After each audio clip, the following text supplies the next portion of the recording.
Chicago Bears second round pick, Javon Dexter has, yeah, I said that right. Javon Dexter has filed a lawsuit against Big League Advance. Dexter accepted $436,485 in NIL money while at Florida in exchange for 15% of his pre-tax NFL earnings for 25 years. His attorney now says the deal violates NIL, NCAA, and Florida laws. And they Bro, got him on there with the poo face. yeah. Wow. So I seen that and I was like, bro, that is crazy. First of all, they went for the man's pre-tax money, not even after-tax money. They said we're gonna get that at the gross. And second of all, 25 years for just less than $500,000. And he's gonna be paying for 25 years of that. That's a long, long time to pay back, quote unquote, what should have been essentially free cash. They turned it into a predatory loan. Yeah, and that's just an example of athletes without the requisite financial advice or IQ being taken advantage of. So this is a lot like musicians who sign these 360 deals where basically somebody's coming to you and they're saying, "Hey, we're going to give you this money, and if you don't blow up, all good. You don't owe us anything, so there's no risk to you. But if you make it, then we just want to get a little something for us believing in you." But what those people don't realize who are accepting that deal is that the amount that they're going to owe compared to the amount that they are going to receive is way out of balance. It is way out of balance. And I think it's predatory, just like you said. And when you look at what other people are doing with NIL, there is more than enough opportunity to actually get cash up front, get goods in kind, to have access to things like maybe someone gives you a car that's on a lease and you have to give it back, but at least you're not in debt, right? You're technically, this is a debt that you can't you can't claim nothing against. Like, Mm. so I feel bad for people who are signing these things. $400,000 sounds like a lot when you're in college and you never made any money off playing before. But man, once you get into the NFL and you get that first contract, first of all, you're paying 3% to your agent. You're paying however much to taxes. Maybe you're paying an amount to maybe a manager, your financial advisor. Um, who knows what you're doing with the money actually afterwards? You want to probably buy a house for yourself. You probably have family. Like, the money that you get is not the money that you think it is. Like, if you get $1 million, which is a very, very common salary to make in the NFL, like the minimum for rookies is, I want to say, like 700 or something like that these days, or like 600 or something. Um, you're not actually seeing 600, bro. You're seeing half of that tops, because there's a lot of hands in the pocket. And I feel bad for this guy because he's taking 15 points off top before the government even gets their cut. Yeah, the minimum salary in 2023 was $750,000. Right. So So, whew, I mean, if we just did some quick maths, 750,000 times they're taking how much? 15%? yeah, Wow.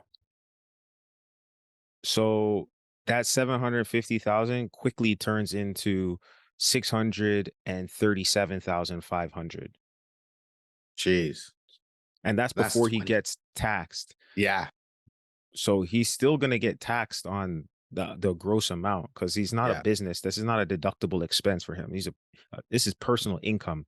So, and here's another tip for folks, just as why a lot of people like to open up corporations, is because in general, corporations are taxed in a different way than the individual. Like me as a person, I make money, I'm taxed on that money, then I spend my money, right? So if I make $100 and my tax bracket is 35%, just for an example, then I'm going to take $65 home and I'm going to have $65 to spend. But if I'm a business, I make money, then I spend money, and then I'm taxed on what remains. So you actually end up paying far less in tax on top of the fact that the tax rate for a business is far less. It's typically in the range of 15 to 20% as opposed to 35 to 50% as what it would be for an individual. So, it's not a corporate entity, it's an individual making this money. So he's getting hit double whammy. Yeah, that's tough too, because 25 years is a very long time. So hopefully he can get outside of that deal if it's violating laws and violating policies. Hopefully he can get out of that deal and get to keep his money, because we don't want to be paying unnecessary fees and interest to other people that aren't the ones allowing us to make that bread. So Heck that no. that was that was on the we started off a little rough there. Started out a little rough there. That was a But sad story. what's the moral of that story though? The moral of the story is uh everybody who is in a position to make substantial amount of money needs to have legit advice available to them too. And so I think it's partially on the NCAA to be able to provide more financial resources, Mm, educational resources to the people when they're opening up the floodgates to allow them to make this money. Also, make sure that you equip them with the knowledge to not corner themselves into situations that are going to have them paying for bad decisions for 25 years. yeah, that's crazy. I think at this point, like these guys should have agents, right? Like coming in, if they have potential to earn NIL deals, they should have agents that can handle these conversations for them. Because at the end of the day, these guys are still kids. A lot of them are coming from super hard backgrounds where they don't understand finances. Is the most money they're ever going to be seeing at this point in their life. They have to have somebody who's trusted, who can actually help them navigate these waters. Because at the end of the day, I'm sorry, but like if I was 19, 18, and it's the first time I'm seeing half a mil put in front of me, I probably wouldn't read the contract either Or you would read it and not really understand it. and not read it. Yeah, not understand it. So they definitely got to empower these kids by giving them access to resources. Obviously, financial literacy should be getting taught way before you get to college. That should be early days, elementary school, and they should be empowered to be able to handle these situations where they're seeing large lump sums of money. Yeah, and I mean, this is to be fair, this is a little bit advanced, right? Contracts are not something that have standard language that we would use in a daily conversation either, so it can make it tough to navigate. And to be fair, like the NCAA doesn't have a union. So like in the NBA, they have the NBPA, Mm, NFLPA, NHLPA, CFLPA. These organizations are unions that represent the best interests of the players to protect them against the owners or other folks from the outside taking advantage. Without the union present, there's nobody to really vet and verify that the agents or representation for these athletes are qualified. It's not like a mm. standard you'd have to pass, similar to how it would be to become an NFL certified agent or an NBA certified agent. You don't have certain tests to pass for the NCAA. So that would leave a little vulnerability in some of the education or the representation these people are getting. Another thing on top of that is the agent signs your contracts or negotiates your contracts for you, but they're not necessarily a financial advisor. A typical money team for an athlete has 3 to 5 people on it. The first person is always a sports agent. They negotiate your contracts. They work for you typically every 3 to 5 years because that's how frequently you negotiate a contract. And when it is time for you to move teams or re-up with your current team, they're the one doing the heavy lifting, talking to the personnel department, shopping the market, putting your name around and trying to get you your next gig. The next person that everybody has, and this only comes in the leagues where you're starting to make bank, because if you're only making 100K a year in a league that is not one of the 4 major leagues or something like that, you might not have a financial advisor. But a financial advisor is a second person that people get. And this is somebody who helps you allocate your money. They help you set up accounts. They help you set up rules for governing your money processes, systems to help you plan for the future, to help you set up those entities like a corporation. So you could take advantage of those tax shelters or those different cash flow strategies that would help you manage your funds, in off seasons and all of these different things. After having your agent and your financial advisor, the next person in the money team for a professional athlete is typically your brand manager. Now, your brand manager is somebody who's more interested in promoting you as the person off of the field. they're going to get you hooked up with endorsement deals. They're going to get you community appearances. They're going to get you aligned with other brands that are authentic for you so that you can grow a fan base and so that you can monetize your name, image, and likeness. And this is the thing that has been brought into the college. So agent slash brand manager slash financial advisor, that's the core of a money team. And I'm guaranteeing you that the very top pinnacle athletes in the NCAA have this, but not everybody's going to have it because, you have to be making a substantial amount of money for all of those people to eat off of representing you. Mhm. So you have to hit a certain threshold before that type of information and advice is available to you. And that's why I think it's on the NCAA to make some generalized, broad, open, available advice, readily there for people to access because, there's dangers with large sums of money if you don't know how to handle it.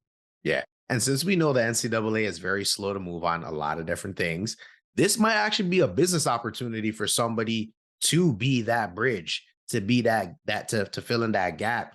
Maybe there's some sort of informational website that can be created up for athletes that they can source, or some sort of, I don't even know, like subscription service where athlete could just pay for some sort of subscription, and this person manages all these things virtually for them, reads the contract, make sure it's beneficial for them, etc. But yeah, I think there's definitely a gap here, and it's got to be filled because NILDs are like what, 1 or 2 years old now. I think it's a very relatively new program. So there's going to be a lot of hiccups. There's going to be a lot of fraudsters coming through, a lot of scammers coming through. So, athletes, keep your head up, keep learning. And yeah, this will definitely happen. But for most people, like you said, I mean, at least for the top 1% athletes, they'll be taken care of. But for the 99 that will have these opportunities, they got to definitely keep their head up and make sure that they're doing the right things.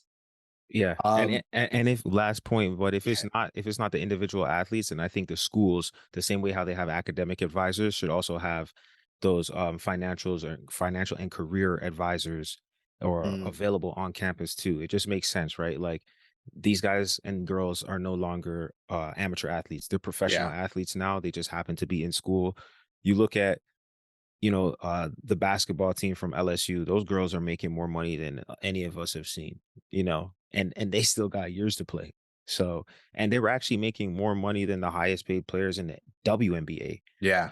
So it's like now if I'm a highly touted recruit coming out of school and high school, I might be thinking about what's the infrastructure look like at this place I'm going.